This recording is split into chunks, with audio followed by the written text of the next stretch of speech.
Graça e paz, querido professor. É muito bom estar com você nessa oportunidade para juntamente meditarmos um pouco naquilo que trataremos na próxima lição, a lição de número 7 da nossa escola bíblica. A lição de número 7 tratará de um tema bastante importante para compreender a estrutura do tabernáculo, que é o lugar santo com os elementos que compunham esse espaço tão importante na adoração ao Senhor. Nossa proposta aqui é trazer alguns subsídios para incrementar a sua didática, né, e a explanação da aula com a sua classe. Então é importante que nós nos atentemos para alguns detalhes presentes nesta lição, a fim de que nós possamos clarificar ainda mais o nosso ensinamento. O nosso textuário encontra-se escrito na carta aos Hebreus, no capítulo de número 9 e versículo de número 2. Diz assim: porque um tabernáculo estava preparado, o primeiro em que havia o candeeiro e a mesa e os pães da proposição, ao que se chama o santuário. A verdade prática diz o seguinte: através de sua morte expiatória, Jesus nos garantiu o livre acesso ao Santíssimo de Deus. A nossa leitura bíblica em classe, ela encontra-se no livro do Êxodo, capítulo de número 25, depois no capítulo 26 e depois no capítulo de número 30. Nós não iremos ler aqui cada um desses versículos para não tomarmos muito tempo, mas faremos menção de cada um deles quando for necessário. O objetivo geral da nossa lição, portanto, é conscientizar que devemos prestar um verdadeiro serviço e adoração a Deus. Atente para essas duas palavras, serviço e adoração. São dois elementos, dois conceitos importantíssimos quando se trata do estudo do tabernáculo. Os objetivos específicos são três, um para cada tópico. Então, o primeiro é conceituar o lugar santo, dizer o que é o lugar santo. O segundo é elencar as três peças que compunham o interior do lugar santo. E o terceiro objetivo é explicar o véu que demarca o lugar santo e o santíssimo lugar. Esses objetivos, então, refere-se um por cada tópico que nós veremos então. A introdução da nossa lição, ela é muito objetiva, porque ela nos diz o seguinte, que o lugar santo é o local de serviço e de comunhão com Deus. As peças do tabernáculo denotavam a sacralidade, a santidade do lugar. Os dois véus realçavam a santidade que o local requeria.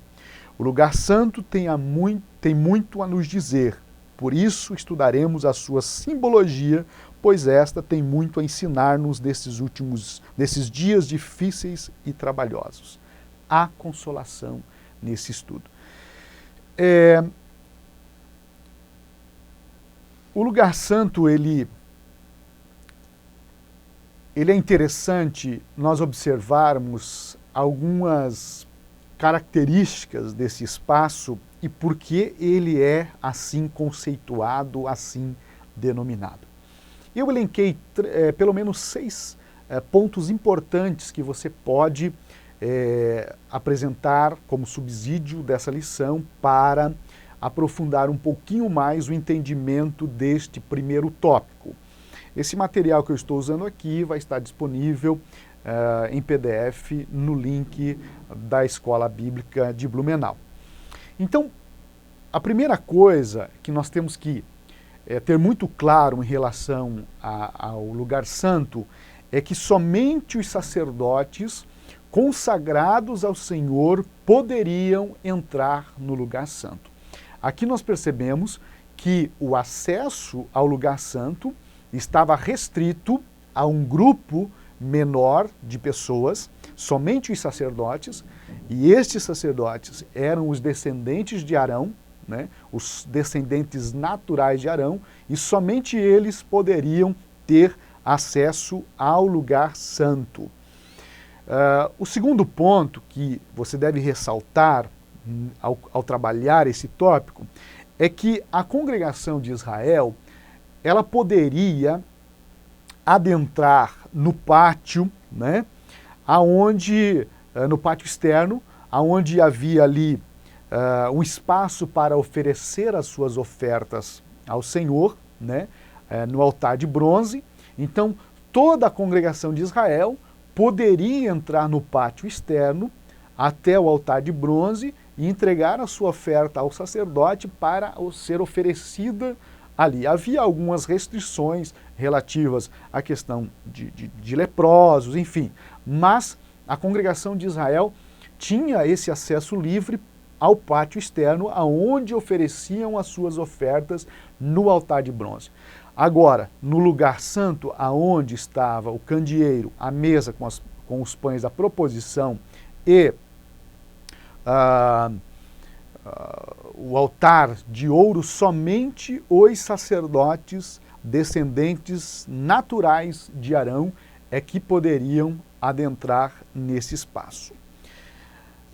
Aqui nesse slide nós temos então uma figura do lugar santo, né, e a presença do sacerdote oferecendo um incenso ao Senhor sobre o altar de ouro.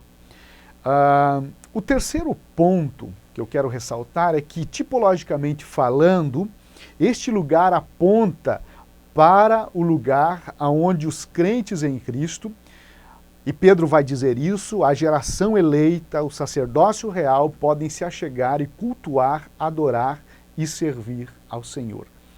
Então vejam bem, na antiga aliança, apenas os sacerdotes, filhos, descendentes naturais de Arão, poderiam entrar no Santo dos Santos. Agora, um quarto ponto que nós temos que considerar aqui é que, se na antiga aliança o serviço de culto e adoração ao Senhor estava restrito, então, aos filhos de Arão, e não havia outra maneira de você fazer parte deste grupo que não fosse o nascimento natural, né? Então as pessoas não tinham como entrar para o serviço sacerdotal se não fossem pelo nascimento natural, sendo descendentes de Adão. Então somente os filhos, ou melhor, os filhos de Arão. Então somente os filhos de Arão é que poderiam e tinham esse privilégio de adorar o Senhor com proximidade.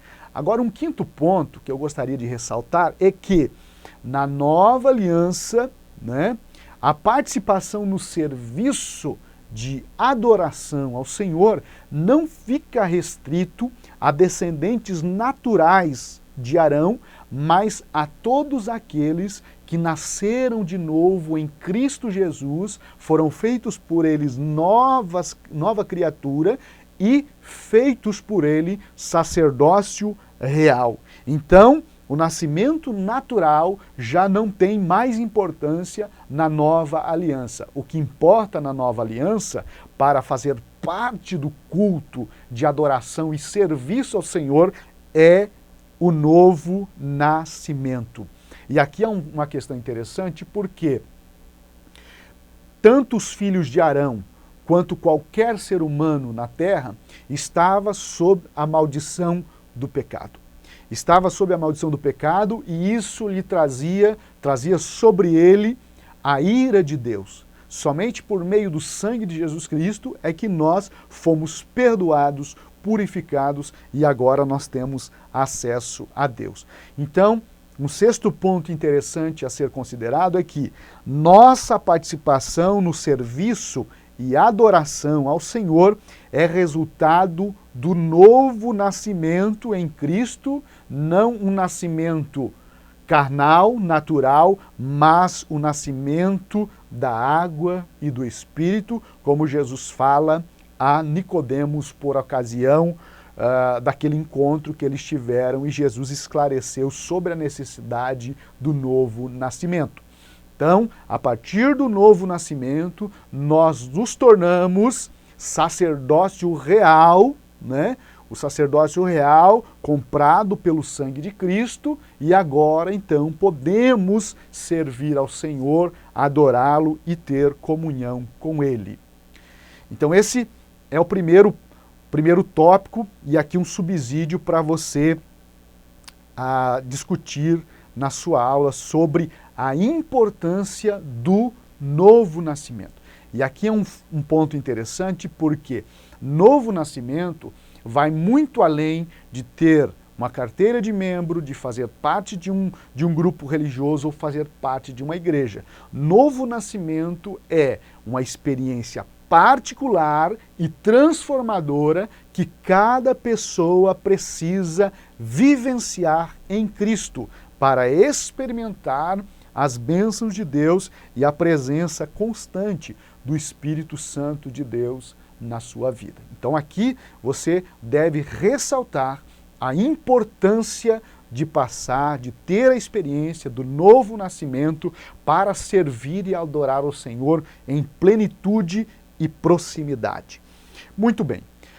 No slide que nós estamos vendo aqui, nós temos então a figura do sacerdote, nós temos o véu que separa o lugar santo do santíssimo lugar, e aqui nós temos os três elementos, as três peças que fazem parte desse recinto. Então nós temos a mesa com os pães da proposição, nós temos o castiçal de ouro e nós temos o altar de ouro aonde era oferecido o incenso ao Senhor.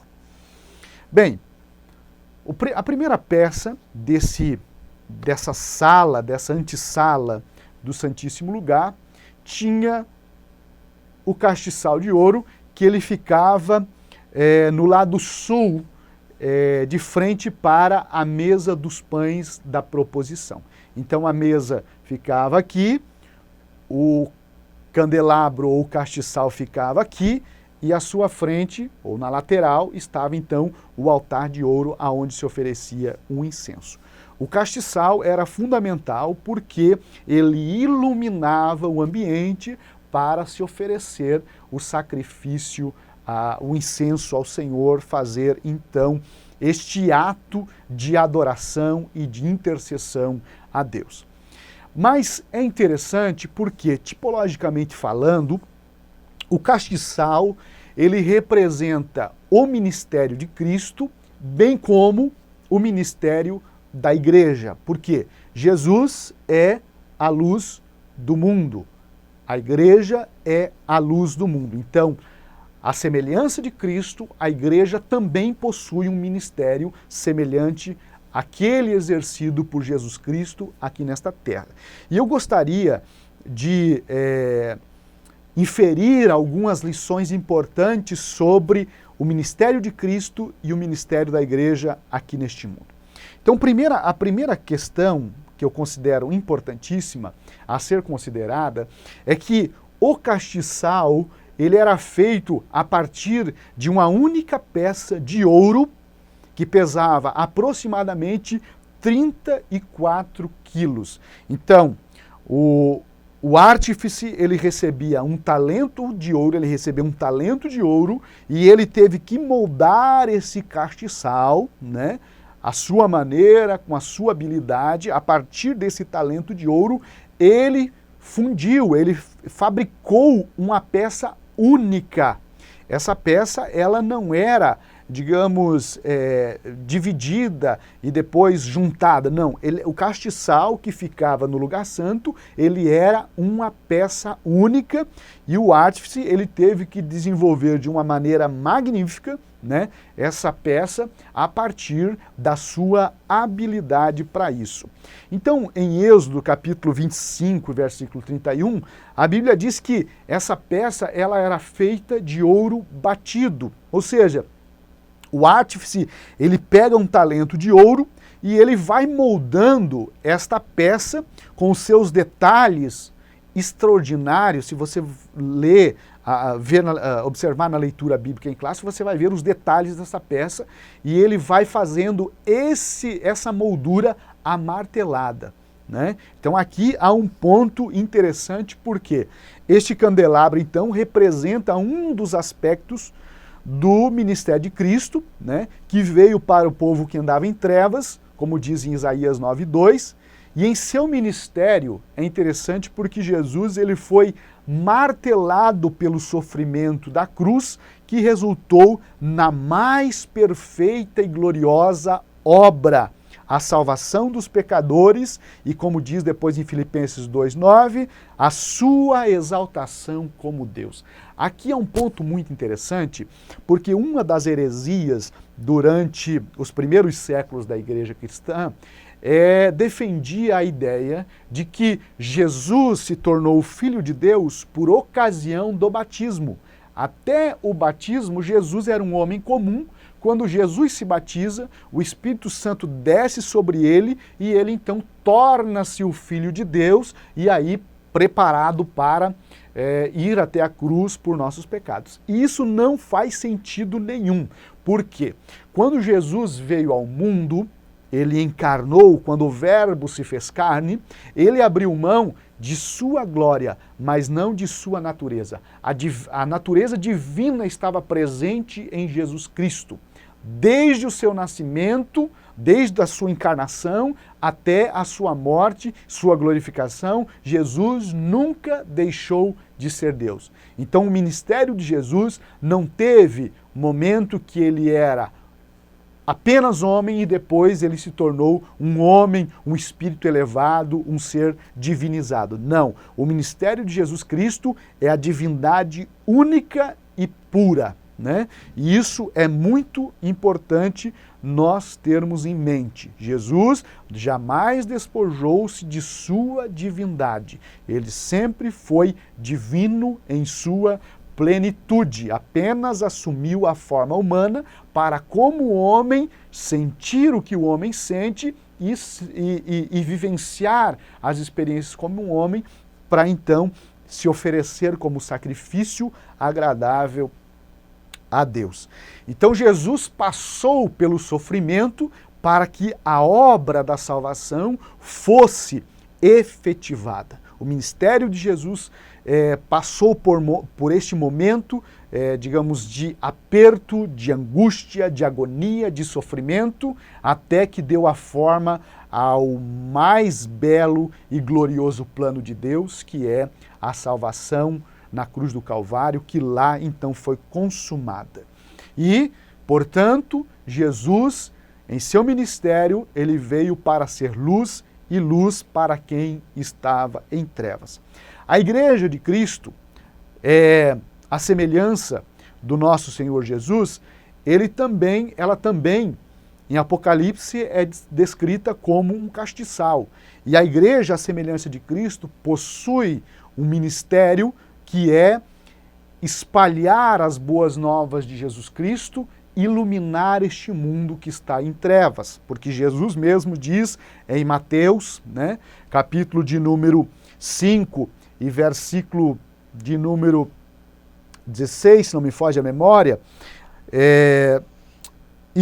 Mateus 5,16, ele diz que nós somos a luz do mundo. Então, o ministério da igreja é iluminar este mundo. E é muito interessante porque a Igreja de Cristo, ela não é composta de partes, ela é única. Tanto é que Paulo, ao descrever a igreja, usa, né, o corpo como exemplo de unidade, de funcionalidade, de operacionalidade, enfim, de propósitos. A igreja, como castiçal, ela é uma peça única. Não há duas noivas de Cristo, há apenas uma noiva de Cristo. Existem denominações diferentes, né? Mas a igreja, a noiva de Cristo, ela é única. E é interessante porque a igreja, ao longo do tempo, ela também foi forjada pelas marteladas dos imperadores, pelas marteladas dos regimes totalitários, pelas marteladas de déspotas, pelas marteladas do ateísmo. A igreja foi forjada nesse sofrimento, mas a igreja vai avançando e se tornando mais e mais vencedora e perfeita à semelhança de Cristo, e nós temos a função de iluminar o mundo que nós vivemos sob a unção do Espírito Santo, né?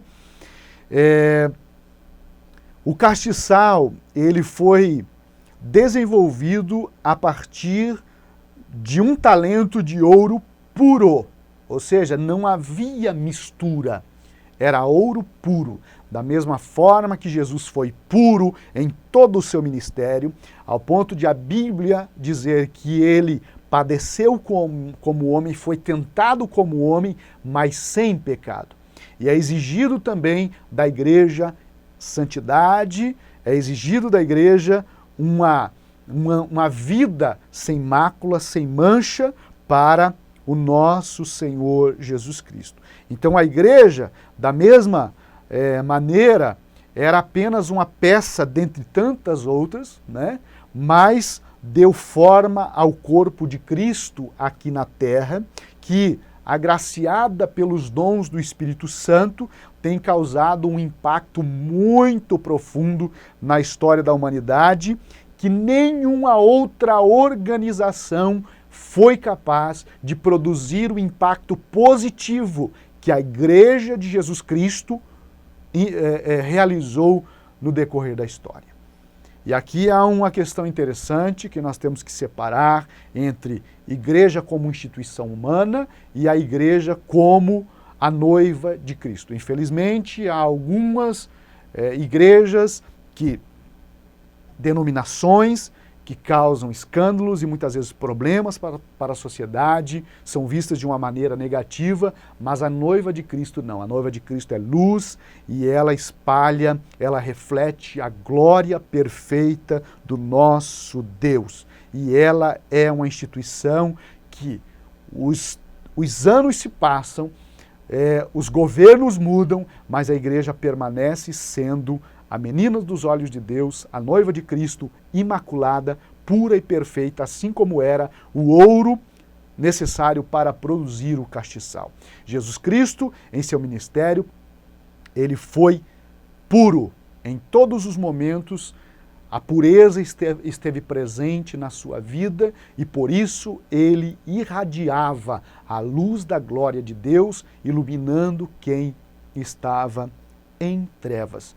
E é muito importante porque nós que servimos ao Senhor Jesus Cristo, o Senhor Jesus Cristo ainda ministra sobre nós a luz da sua glória, ele ministra sobre nós a luz do entendimento, ele ministra sobre nós o esclarecimento, ele ministra sobre nós o discernimento. Tudo isso é por meio do brilho de Cristo Jesus que se reflete em nosso coração e em nossa vida.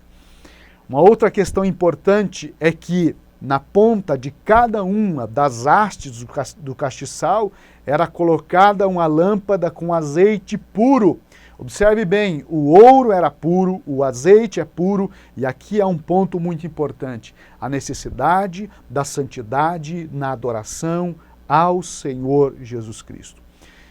Um outro detalhe interessante é que as lâmpadas deveriam permanecer continuamente acesas para iluminar o lugar santo, e era a única fonte de luz ali. Assim como Cristo é a única fonte de luz para a igreja como a extensão do ministério de Cristo, é a única fonte de luz verdadeira para este mundo. Jesus é a única luz que ilumina a igreja, que ilumina os crentes. Não há nenhuma outra luz, não há nem um outro nome semelhante ao nome de Jesus. Somente Jesus é que ilumina a sua igreja. E é somente a igreja de Cristo que ilumina este mundo, porque ela reflete a glória de Cristo. Então, é interessante porque, assim como Cristo é a fonte de luz que ilumina a igreja nutrida pelo óleo puro do Espírito Santo, tem a função de iluminar o mundo, iluminar aqueles que se encontram nas densas trevas do pecado. Então observe uma coisa importante aqui. A igreja serve a Jesus Cristo e é iluminada pela sua presença. Cristo, a luz de Cristo brilha neste mundo através da igreja. Teve um escritor, não me recordo o seu nome, que ele disse certa vez que nós somos as mãos de Deus, a boca de Deus, as pernas de Deus, nós somos a extensão de Deus aqui nesta terra. Nós, a igreja, somos a extensão de Cristo aqui nesta terra. E, portanto, assim como Cristo ilumina a nossa vida de adoração e de serviço, nós, a igreja, devemos iluminar o mundo aonde nós vivemos. A outra peça importante no lugar santo é a mesa dos pães da proposição. E aqui há 4 coisas importantes que eu gostaria de frisar. Primeiro, os pães da proposição eram colocados em 2 fileiras de 6 e eram renovados todos os sábados. Ou seja, semanalmente os pães da proposição eram renovados. Por quê? Porque isso aqui fala de algo muito especial em relação ao serviço ao Senhor e à adoração ao Senhor. Nós temos que cuidar para que muitas vezes a nossa adoração não se torne uma coisa rotineira, uma coisa costumeira, e nós nos acomodemos, nós nos acostumamos. O grande perigo de muitas pessoas que servem a Cristo e que vivem na igreja é se acostumar com o sagrado, é nunca renovar, né? Nunca buscar uma renovação na sua vida. Quando nós falamos de culto ao Senhor, nós estamos falando de renovação. Os pães precisavam ser renovados todos os sábados, ou seja, era necessário prestar um serviço com algo sempre fresco, sempre novo. Isso é muito importante na nossa vida de serviço ao Senhor, fazer a obra do Senhor como se fosse a primeira vez e como se fosse a última vez.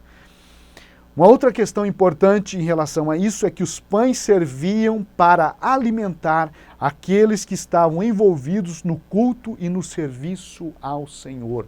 Isso é muito importante porque aqueles que servem ao Senhor, aqueles que adoram ao Senhor, aqueles que fazem a obra de Deus, são alimentados por Jesus Cristo, são alimentados pelo Espírito Santo, são revigorados pelo alimento do céu. E nós, por esse motivo, devemos sempre procurar estar fazendo algo para o Senhor, para que a sua presença nos alimente constantemente. Terceiro ponto, os pães representavam a provisão de Deus para os seus filhos. Deus, ele concedia o maná aos seus filhos, né? E os pães eram colocados na mesa dos pães da proposição como uma forma de relembrar, né, aquilo que Deus estava provendo aos seus filhos em sua trajetória pelo deserto. Então, Deus sempre provê o necessário para os seus filhos.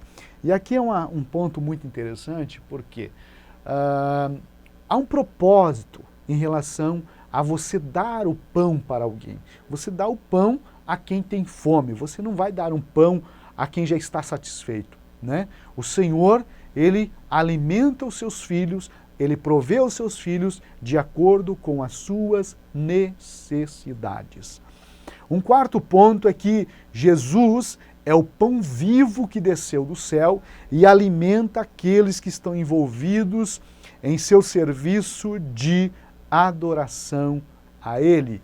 E há um aspecto muito importante nisso, é que Cristo nutre a nossa vida espiritual com a esperança do céu de glória. Nós devemos buscar ser nutrido constantemente pelas palavras do nosso Senhor Jesus Cristo, alimentando a nossa esperança do céu, para que nós não venhamos desistir, desanimar e olhar para trás. Bem, Uma outra peça importante no lugar santo é o altar da proposição. O altar, ele ficava no centro do lugar santo. Nós vimos anteriormente, ele ficava então no centro do lugar santo. Segundo lugar, o altar ele tinha o formato de uma pequena pilastra truncada com pequeninos chifres nos 4 cantos. Se você observar ali na figura, você vai ver de que maneira que ele era construído. Um terceiro ponto é que, como os outros objetos do tabernáculo, ele era feito de madeira de acácia, revestido de ouro e possuía as argolas laterais, como você pode ver, que através dessas argolas podiam ser colocados os varais para o seu transporte. Em quarto lugar, Arão, ele queima o incenso aromático sobre o altar 2 vezes por dia, todos os dias. Aqui é muito importante ressaltar que quando se fala de incenso, né, a queima de incenso, se fala de oração, de intercessão, de busca, né?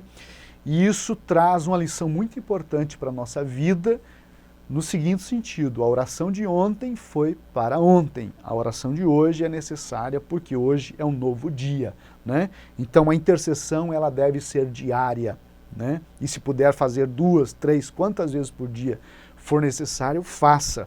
Mas é muito importante nós buscarmos ao Senhor todos os dias. Um quinto ponto é que a composição deste incenso era exclusiva para oferecer no lugar santo. E sobre isso eu gostaria de ler o que está escrito em Êxodo, capítulo 30, e versículo 34 e 38. Do 34 ao 38, eu acho muito interessante nós lermos essa passagem.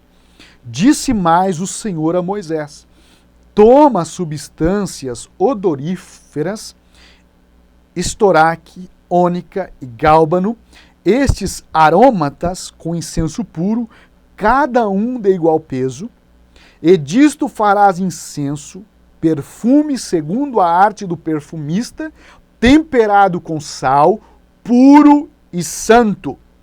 Uma parte dele reduzirás a pó, e a porás diante do testemunho da tenda da congregação, onde me avistarei contigo. Será para vós outros santíssimo. Porém, o incenso que fareis, segundo a composição deste, não fareis para vós mesmos. Santo será para o Senhor. Quem fizer tal como este, para o cheirar, será eliminado do seu povo. Então, aqui, a composição desse incenso, ela era exclusiva para o culto ao Senhor. Isso fala de exclusividade na adoração e naquilo que nós oferecemos ao Senhor. Para o Senhor tem que ser o melhor e tem que ser exclusivo. E quando se fala de adoração, estamos querendo dizer que para o Senhor e somente a Ele é que devemos prestar a nossa adoração e o nosso culto. O nosso culto não é a homem, não é a imagens, não é a outros deuses, não. O nosso culto, a nossa intercessão, a nossa adoração é exclusivamente para o Senhor, para oferecer no seu altar. Amém? Bem, o terceiro tópico para a gente finalizar, para não nos estendermos muito, trata-se então do véu que demarca o lugar santo e o lugar santíssimo. 2 pontos apenas eu gostaria de ressaltar neste tópico. Primeiro, o véu demarcava espaços, estabelecia os limites de atuação de cada envolvido no processo de sacrifício e adoração ao Senhor. O véu era o limite. O véu estipulava quem poderia e quem não poderia adentrar no Santo dos Santos. Na nova aliança, porém, Cristo adentrou ao Santíssimo Lugar, de uma vez por todas e para sempre, nos deu livre acesso à misericórdia de Deus. Por este motivo é que quando Jesus morre na cruz do Calvário, o véu do templo rasgou-se de alto a baixo, um sinal de que em Cristo Jesus nós temos acesso a Deus. Por meio de Cristo, nós podemos nos achegar confiantemente na presença de Deus e oferecer a Ele o nosso sacrifício verdadeiro, o nosso sacrifício vivo, o nosso sacrifício com inteligência, o nosso sacrifício pleno no altar do Senhor. Caro professor, caro aluno que assiste esse vídeo, nossa proposta foi trazer então alguns subsídios a mais que você pode estar então trabalhando na sua escola bíblica. Estará disponibilizado no nosso site, os slides e também o esboço em PDF para você se orientar se for necessário. A minha oração é para que o Senhor Jesus Cristo venha inspirar você, venha dar graça sobre a sua vida, venha dar-te unção para que você possa alcançar o coração dos teus alunos com a palavra de Deus e que a sua classe, a sua igreja venha crescer espiritualmente e venha experimentar as mais gloriosas e poderosas bênçãos do céu por intermédio da tua vida. Um forte abraço, que Deus abençoe o teu ministério, te faça prosperar em tudo e até uma próxima, se assim Deus quiser.